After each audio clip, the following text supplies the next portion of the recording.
平時我哋 office 啲電話好少有街線打入嚟嘅，今朝唔知點解隔離位同事個電話10分鐘到已經響咗4次，最後呢，我頂佢唔順啦，接咗嚟聽。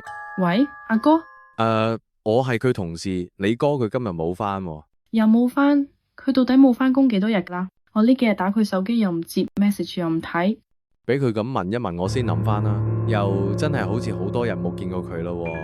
咁一係我問下有冇其他人知，再覆返你啦。唔該你。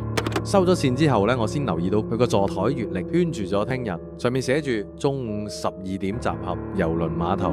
我企起身，原本想求其揾個同事問下，點知竟然冇人喺位。明明之前呢 Project M 暫停之後呢，多咗好多人坐喺度辦公㗎，走晒去邊啊班友？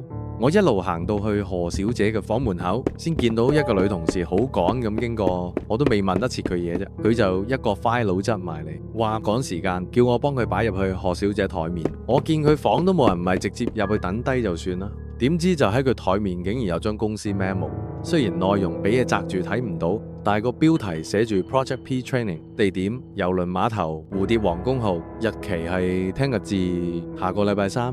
咦？唔通你喺度做咩？冇啊，頭先阿同事叫我幫佢攞份嘢入嚟俾你。咁擺低仲唔出去？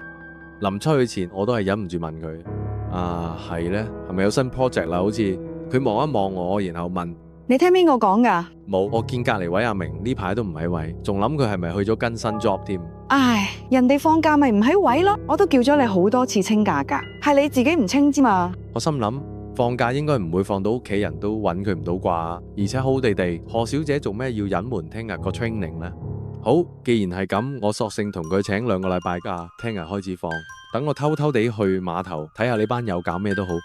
我揾咗個相熟嘅 agent，竟然仲可以幫我 book 到聽日上船添。有9日時間，我唔信咩都查唔到。第2日我未夠12點就已經到咗碼頭，揾個隱蔽嘅位坐低，睇下見唔見公司啲人。一到中午，一班我哋 team 嘅同事，包括阿明，真係嚟晒集合，但係佢哋似乎唔使經正常登船手續，攞住自己啲行李就可以上船啦。好明顯，何小姐尋日露點我啦。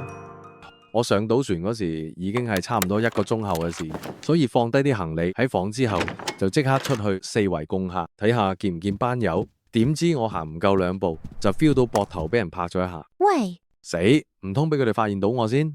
我一邊擰過去，一邊諗點算好之際，一望好彩唔係公司啲人。原來你間房喺我哋隔籬。我一頭霧水咁望住條女問：小姐你係咪認錯人啊？佢眨2下眼，然之後話：原來你唔認得我。哈佬喂，鬼屋呢？咩哈佬喂？咩鬼屋啊？唔見咗嗰間喎。